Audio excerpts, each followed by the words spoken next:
जय हिंद दोस्तों। और आप सभी का वेलकम है हमारे प्रीतम आर्ट्स अकादमी में। और बेसिकली हम लोग जो भूगोल का क्लासेस चल रहा था उसी पे हम लोग फिर से बात करेंगे। और इससे पहले जो हम लोगों का क्लास हुआ था उसमें हम लोगों ने बात किया था कि संसाधन नियोजन क्या है। और आज का जो टॉपिक है वो आप देख सकते हो बोर्ड पे लिखा हुआ है कि भू संसाधन, यानी कि भूमि संसाधन कैसे है और इसका उपयोग हम लोग कैसे करते हैं, इसकी प्रयोग के आधार पे भी इसको विभाजित करेंगे, डिफाइन करेंगे। तो सबसे पहली बात है कि भू संसाधन है ना, यानी कि भूमि संसाधन। भू माने होता है भूमि, तो हमारे लिए जो भूमि है वो हमारे लिए संसाधन कैसा है। तो आप लोग जानते हो कि जैसे कि हम लोग भूमि में क्या करते हैं, रहते हैं, भूमि में रहते हैं। और यहाँ पे ही हम लोग क्या करते हैं, जो विभिन्न प्रकार की जो आर्थिक क्रियाएं होती हैं, विभिन्न प्रकार की जो आर्थिक क्रियाएं हैं, या तो फिर हम लोग बोल सकते हैं कुछ अन्य क्रियाएं भी हम लोग क्या करते हैं, जो अन्य क्रियाएं हैं वो भी क्या करते हैं हम लोग भूमि पे ही करते हैं। तो इसीलिए जो भूमि है हमारे लिए वो एक महत्वपूर्ण संसाधन है, एक इंपॉर्टेंट रिसोर्सेस है हमारे लिए। क्यों? क्योंकि देखिए हम लोग भूमि पे पहला बात की रहते हैं, हम लोग हवा पे नहीं रहते, हम लोग जमीन पे ही रहते हैं। तो पहली बात हम लोग भूमि में रहते हैं, और भूमि पे रहने के साथ साथ क्या करते हैं कि यहाँ पे आर्थिक क्रिया यानी कुछ ऐसी क्रियाएं करते हैं जिनसे हमको पैसा मिलता है, हमें पैसा बनता है। और कुछ ऐसी अन्य क्रियाएं करते हैं कहाँ पे करते हैं हम लोग, भूमि पे करते हैं। अब आप बोलोगे सर कि अन्य क्रियाएं करते हैं जैसे खेलना कूदना दौड़ना रहना खाना, है ना, यहाँ तक कि स्कूल जाना, यहाँ तक कि मामा घर जाना ननिहाल जाना, सब कुछ ये सब कहाँ पे है, भूमि पे ही है। तो अन्य क्रियाएं भी करते हैं। तो कुछ ऐसी क्रियाएं करते हैं जिससे हम लोग को पैसा मिलता है, और कुछ ऐसी क्रियाएं करते अन्य आर्थिक क्रियाएं करते हैं। अब देखोगे कि जो भूमि इसीलिए हम लोग इंपॉर्टेंट है, क्यों? क्योंकि यहाँ पे रहते हैं, आर्थिक क्रियाएं भी करते हैं और कुछ अन्य क्रियाएं करते हैं, और इन्हीं से इनका प्रयोग करते हैं। अगर मैं भूमि की बात करूं तो भूमि अगर मैं भूमि की बात करूं तो यहाँ पे इसी भूमि में आप देखोगे कि यहाँ पे प्राकृतिक वनस्पतियां भी मिलेंगी। क्या मिलेंगी? प्राकृतिक वनस्पति भी मिलेगा, ठीक है ना। आपको भूमि पे ही ना प्राकृतिक वनस्पति मिला, साथ साथ में आप देखोगे यहाँ पे वन्य जीव भी मिलेगा। क्या मिलेगा आपको? यहाँ पे वन्य जीव भी मिलेगा। और आप साथ साथ में देखोगे कि यहाँ पे मानव जीवन भी मिलेगा, है ना। तो मेरा बोलने का मतलब है कि भूमि में ही वनस्पतियां मिलती हैं, भूमि पे ही वन्य जीव मिलते हैं, भूमि पे ही मानव जीव मिलते हैं। और साथ साथ में लोग जितने भी आर्थिक क्रियाएं होते हैं, जो मैंने पहले भी बताया, जितने भी आर्थिक क्रियाएं होते हैं हम लोग कहाँ पे करते हैं, भूमि करते हैं। और साथ साथ में हम लोग क्या करते हैं कि बहुत सारे ऐसे काम, जैसे कि आप देखोगे कि परिवहन का काम जो होता है ना, परिवहन में जैसे देखोगे जो गाड़ी हो गई, है ना। आप एरोप्लेन का भी बात करोगे तो भले ही ऊपर में उड़ता होगा लेकिन रहता तो नीचे पे है ना। तो परिवहन का काम हो गया। उसके बाद आप देखो ट्रेन हो गया, ठीक है। तो ये सब, और साथ साथ में जितने भी संचार व्यवस्थाएं हैं, संचार व्यवस्थाएं जैसे कि आप जियो का फोन यूज करते हो, जियो का सिम यूज करते हो, या एयरटेल का सिम यूज करते हो, या फिर आप पोस्ट ऑफिस का यूज करते हो। तो उन सभी का, अगर मैं जियो का टावर का बात करूं, या एयरटेल के टावर का बात करूं, या मैं पोस्ट ऑफिस का बात करूं, तो वो भी सब कहाँ पे बनाए जाते हैं, जमीन पे बनाए जाते हैं। तो अगर आप देखोगे कि इतना सारा काम होने के बाद ये महत्वपूर्ण संसाधन है, लेकिन महत्वपूर्ण साधन होने के साथ साथ इसकी जो मात्रा है वो क्या है, सीमित है। क्योंकि आप जानते हो कि पूरे वर्ल्ड का मैं अगर बात करूं तो पूरे वर्ल्ड में जो पूरा अगर 4 भाग होता है, अगर ये 4 भाग है तो 4 भाग में जो 3 भाग होता है उसमें जल है, और चूंकि एक ही भाग ऐसा है जो हमारे लिए क्या है, स्थल है। तो मेरा बोलने का मतलब है कि जो भू संसाधन है, जो भूमि है, उस पे रहते हैं, विभिन्न क्रियाएं करते हैं, आर्थिक क्रियाएं भी करते हैं और कुछ अन्य क्रियाएं भी करते हैं। और इस पे आप देखोगे कि वनस्पति भी मिलेगी, आपको वन्य जीवन भी मिलेगा, और इसी पे मनुष्य जीवन भी मिलेगा, हम लोग भी मिलेंगे। और साथ साथ में आर्थिक क्रियाएं भी होगी, जो मैंने पहले बोला कि आप फसल उगाते हो, उसको बेचते हो, या फिर आप अपना इंस्टीट्यूट चलाते हो, अपना ट्यूशन चलाते हो, अपना स्कूल चलाते हो, है ना, मछली पालन करते हो। तो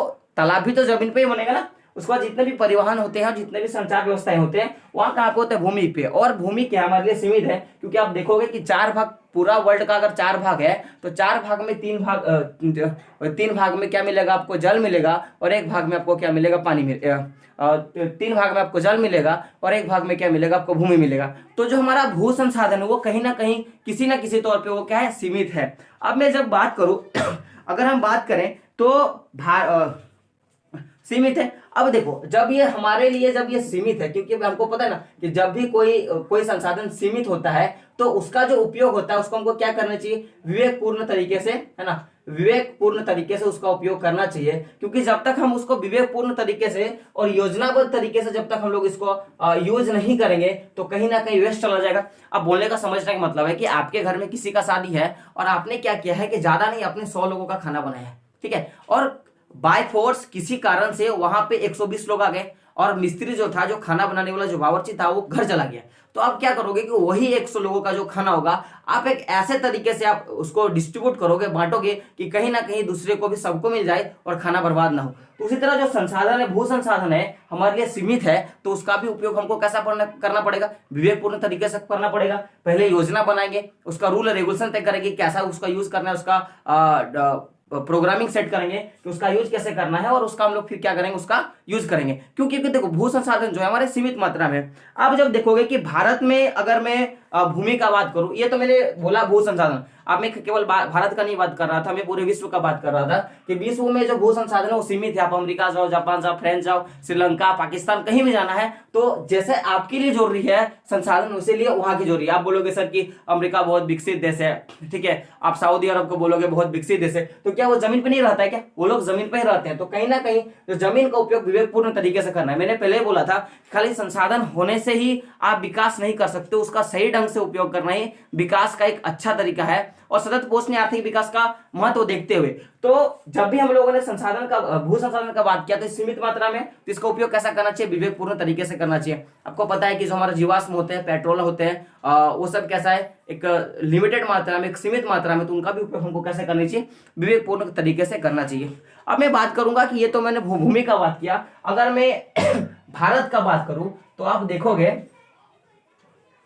मैं किसका बात करूं, अगर मैं भारत में बात करूं भूमि का, अगर मैं भूमि का अगर बात करूं या प्रारूप बात करूं, भूमि की आकृति बात करूं, भूमि का उपयोग बात करूं, तो भारत में अगर मैं भूमि की बात करूं, कहां का मैं बात करता हूं, भारत में, तो भारत में अगर मैं भूमि का बात करूं तो आप देखोगे कि यहाँ पे विभिन्न प्रकार की भू आकृतियां पाई जाती है। यहाँ पे आप किसी एक देश चले जाओगे ना, तो वहां पे आपको एक लिमिटेड मिलेगा, सरफेस मिलेगा, या तो वो पूरा जमीनी इलाका होगा, या कोई पहाड़ी इलाका होगा, या तो आप बोलोगे वो रेगिस्तानी इलाका होगा, है ना। लेकिन आप भारत में बात करोगे तो भारत में जो भूमि आकृति है, जो भूमि आकृति है वो कैसा है दोस्तों, वो असमान है, यानी कि यहाँ पे असमान है। यहाँ पे जो भूमि की आकृति है वो अलग अलग है। आप चल जाओ जम्मू कश्मीर, आपको हाइटली जगह मिल जाएगा। आप चल जाओ सिक्किम साइड, उधर हाइटली जगह मिलेगा। आप उत्तर साइड यूपी हो गया, बिहार हो गया, आप इधर देखोगे तो आपको समतल जमीन मिलेगा। तो कहीं ना कहीं भारत की जो भूमि की जो आकृति है वो क्या है, असमान है, और भिन्न भिन्न तरीके की यहाँ पे भूमि पाई जाती है। अब जैसे मैं बात करूं, आप बोलोगे सर कि जैसे बताओ, तो जैसे आप देखोगे, अगर मैं भारत में भूमि का अगर जैसे मैं बात करूं तो जैसे देखोगे कि यहाँ पे बहुत से क्या होते हैं कि आपको यहाँ पे क्या मिलेगा, पर्वत मिलेगा, है ना। देखो पर्वत मिल जाएगा आपको, पठार मिल जाएगा, ठीक है, और क्या मिल जाएगा आपको, पठार मिल जाएगा। और आप जब देखोगे तो यहाँ पे आपको मैदानी वाला भाग मिल जाएगा, है ना, मैदान मिल जाएगा। और साथ साथ में आप देखोगे तो यहाँ पे द्वीप भी पाए जाते हैं। द्वीप में देखोगे लक्षद्वीप हो गया, है ना, और अंडमान निकोबार द्वीप समूह हो गया, वो सारा इंडिया के अंतर्गत आता है। तो अगर मैं भारत में अगर भूमि की आकृति की बात करूं तो आप देखोगे कि भारत में भूमि की आकृति क्या है, असमान है, एक जैसा नहीं है। यहाँ पे आप देखोगे कि तो आकृति कहीं कहीं आपको पर्वत मिल जाएगा, कहीं कहीं आपको पठार मिल जाएगा, कहीं कहीं आपको मैदान मिल जाएगा, कहीं कहीं आपको द्वीप मिल जाएगा। तो भूमि की जो आकृति है इंडिया में एस्टेब्लिश नहीं है, एक जैसा नहीं है, अलग अलग है।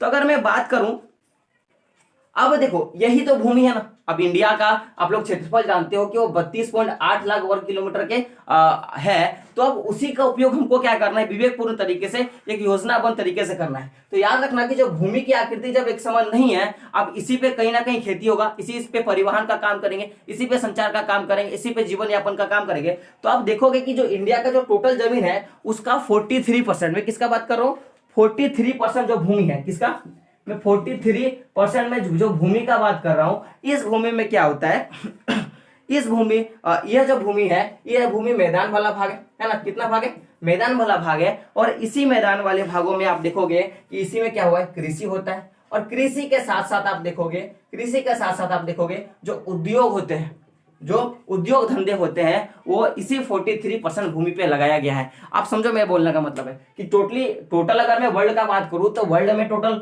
जो 100% भूमि है उसमें बस आप देखोगे, मतलब जो 4 भाग भूमि है, 4 भाग जो पूरा वर्ल्ड है उसमें 3 भाग क्या मिलेगा आपको, जल मिल जाएगा। 1 भाग जो है आपका उसमें क्या है, भूमि है। अब वो जो 1 भाग भूमि है उसमें कहीं ना कहीं इंडिया भी है, ऑस्ट्रेलिया भी है, जापान भी है, अमेरिका भी, जो अलग अलग देश देखते हो आपका वो सारा क्या है, विराजमान है। लेकिन अब जब भी मैं इंडिया का बात करता हूं तो इंडिया में जो भूमि की आकृति वो कैसा दोस्तों, एक समान नहीं है। जब उनकी आकृति एक समान नहीं है तो जब मैं आकृति की बात करूं, सर आकृति है कैसा, आपके पास क्वेश्चन आया होगा सर आकृति है कैसा, तो आकृति पर्वती जैसा होगा, या पठारी जैसा होगा, या मैदानी जैसा होगा, या वो द्वीप में बटा हुआ है। अब जब देखोगे कि ये जो टोटल जो आकृति का जो हम लोगों ने बनावट देखा, पर्वत, मैदान, पठार, द्वीप, तो उसी में से 43% जो भूमि में है उसमें क्या हम लोग का मैदान ही वाला इलाका है। अब जब ये मैदानी वाला इलाका है तो इसी वाले मैदानी वाले भाग में क्या होता है, हमारा कृषि होता है और साथ साथ में उद्योग लगाया हुआ है। यहां तक आपको समझ में आ गया कि क्या होता है। अब जब आप आगे देखोगे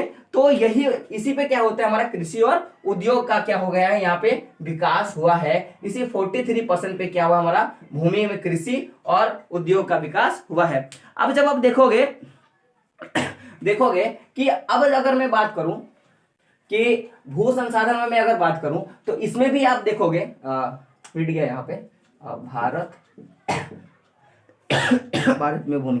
अब अगर मैं बात करूं तो इसी पूरे भारत में अगर मैं पर्वत का बात करूं, है ना, तो पर्वत अगर मैं क्षेत्रों का बात करूं तो आप देखोगे कि इसमें 30% जो भाग है वो क्या है, हमारा का पर्वत पाया जाता है। कितना परसेंट की मैं बात करूं, 30% जो भाग है उसमें क्या पाया जाता है, पर्वत पाया जाता है। भारत में अगर मैं बात करूं भारत में तो 30% भाग क्या पाया जाता है, आपका पर्वत पाया जाता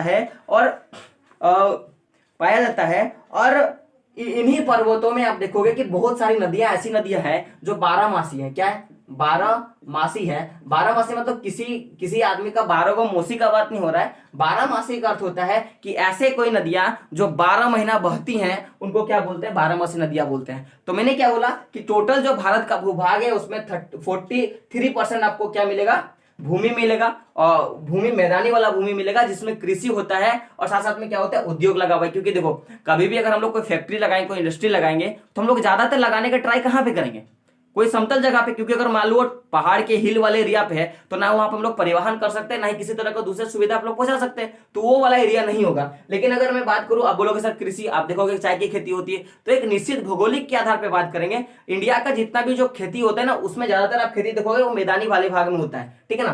तो आप ये जो पूरे भारत का जो 30% जो भूभाग है उसमें आपको क्या मिलेगा, पर्वत मिलेगा। और वही उन्हीं पर्वतों से क्या होता है, 12 मासी नदियां बहती हैं 12 मासी नदियां बहती हैं। और यही जो नदियां क्या करती हैं कि भारत को एक अच्छी पर्यटक परिस्थिति, यानी कि पर्यटक माने होता है यही सब नदियों को देखने के लिए बहुत से लोग जाते हैं घूमने के लिए। जैसे हुडरू जलप्रपात देख लोगे, है ना, वाटरफॉल बहुत से आप लोग देख लोगे। तो इन्हीं 30% जो पर्वत है, इन्हीं जो 30% जो हमारे इंडिया में जो पर्वत है उन्हीं पे 12 मासिया नदियां निकलती है। और उन्हीं पे क्या होता है, बहुत सारे पर्यटक स्थल है। आप गंगा नदी के किनारे देख लोगे, यमुना नदी किनारे देख लोगे, तो अच्छा खासा घूमने का जगह आपको मिल जाएगा। अब धीरे धीरे देखोगे तो जब आप अगर बात करें तो देखो मैंने क्या बोला कि आपको यहाँ पे 43% जो क्या था हम लोग का भूमि था। और भूमि था, वो भूमि कैसा था, मैदानी वाला भाग था जिसमें कृषि और किस उद्योग का विकास हुआ। और जो भारत का जो 30% भूमि था उसमें क्या था, हमारा पर्वत था। और आप जानोगे कि भारत में जैसे कि मैं बोल सकता हूं कि भारत में अगर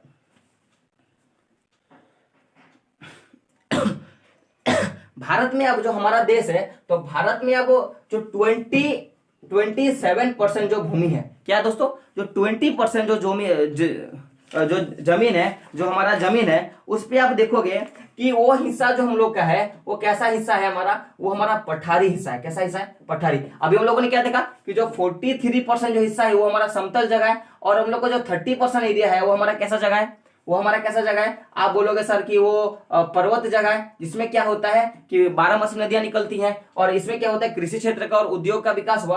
और मैं जब भी बात करता हूं, अब जब इंडिया का 27% जो भूमि है, जो हिस्सा है, उसमें आप क्या देखोगे, उसमें पठारी इलाका है। उसमें क्या है दोस्तों, हमारा पठारी इलाका है। अब जो जितने भी पठारी इलाका है, अगर मैं इनका विकास का बात करूं तो इनमें आप देखोगे कि आपको क्या मिल जाएगा, इसमें आपको खनिज मिल जाएगा। क्या मिल जाएगा, इसमें आपको खनिज मिल जाएगा। और साथ में आप देखोगे इसमें आपको बहुत तरह के जीवाश्म मिल जाएंगे। क्या मिल जाएंगे, बहुत तरह के आपको जीवाश्म मिल जाएंगे। और फिर आप देखोगे इसमें आपको बहुत तरह के ईंधन मिल जाएंगे, ठीक है, ईंधन मिल जाएंगे। और फिर इसमें आपको क्या मिल जाएगा, वन मिल जाएगा। तो ओवरऑल में बात करूं तो इंडिया का जो 100% जो पूरा भूमि था, उस 100% भूमि में हमने क्या देखा कि जो 30% हमारा भूमि था, कितना परसेंट, सॉरी जो पूरा जो हमारा देश का जो भूमि था कितना था 100%। तो उस 100% में आप देखोगे कि 43% जो हमारा भूमि है वो कैसा है हमारा, वो मैदानी वाला भाग है। कैसा भाग है, मैदानी वाला भाग है, मैदानी वाला भाग है। अब इस मैदानी वाले भाग में क्या हुआ था, मैंने आपको बताया था कि इसमें हम लोगों ने कृषि क्षेत्र का विकास किया था, और साथ साथ में हम लोगों ने क्या किया था, इसमें जो उद्योग क्षेत्र का भी हम लोगों ने क्या किया था, विकास किया था। और जो पूरे इंडिया का जो 30% जो हमारा भूमि है, 30% भूमि में हम लोगों ने देखा था इसमें क्या है, पर्वत है। और इन्हीं पर्वतों से क्या निकलते हैं, 12 मासी यानी कि 12 मासी नदियां निकलती हैं, जो 12 महीने जो होते हैं साल के, वो साल में बहती हैं, ठीक है ना। जो जिससे क्या होता है, एक पर्यटक स्थल हम लोग को बना है, तो इससे भी हम लोग को लाभ है। और अब जो 27% जो हिस्सा है उसमें क्या है, पठारी भाग है, जिसमें आप देखोगे खनिज निकलेगा, जीवाश्म निकलेगा, ईंधन निकलेगा, और इसी पे आप लोगों को क्या देखोगे, वन क्षेत्र का आप लोग विकास देखोगे।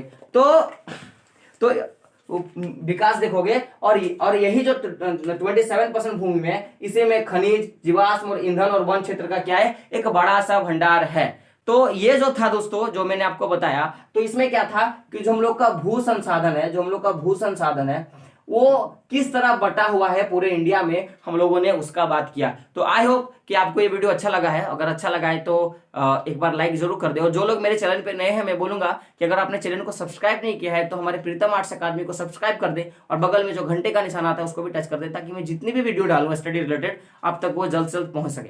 तो दोस्तों, जय हिंद, जय भारत, और आपका दिन शुभ हो।